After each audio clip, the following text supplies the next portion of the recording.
Another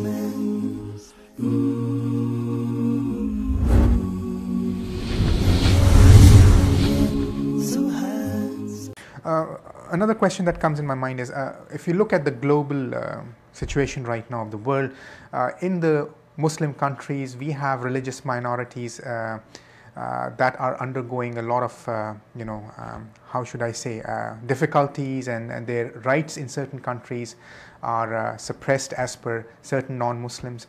And yet Muslims here in the West say that Islam is a faith that uplifts the freedom of the non-Muslims. How do you say to this, how do you reply to this contradiction, or what do you say in terms of... Well, that contradiction has arisen because of the way in which Islamic law has evolved and the way Islamic societies has evolved on the one hand, and the way in which societies elsewhere have evolved on the other.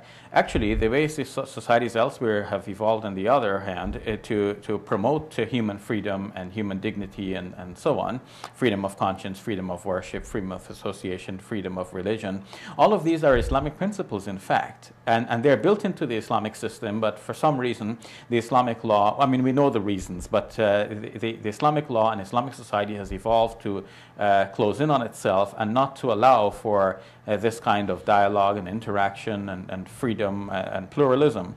Whereas in fact when we look at the Quran says, for example, that the Prophet Muhammad, peace be upon him, cannot force anyone to believe.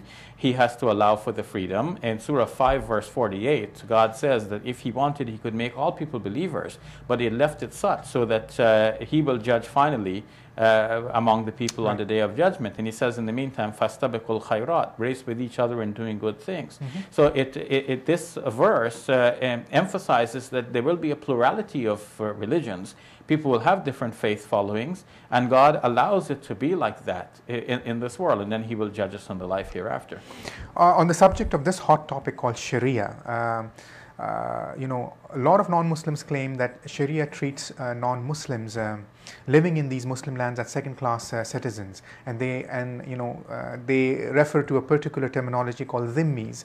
And these non-Muslims, we have tax that we impose based on Sharia on these non-Muslims. Don't you think, in their opinion, isn't this like being unfair treatment of non-Muslims in these Muslim lands as per Sharia guidelines? How do you respond to this question? Well, the way in which you described it would seem unfair, but if we understand what is the purpose behind this law in the half a minute we have left, then we will see that there's nothing here discriminatory or intended to be discriminatory to anyone.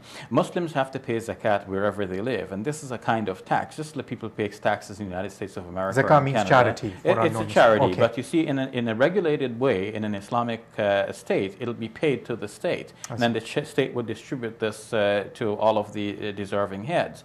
So the Muslims would pay that tax, and the non-Muslims would pay a separate tax, which is referred to as the jizya.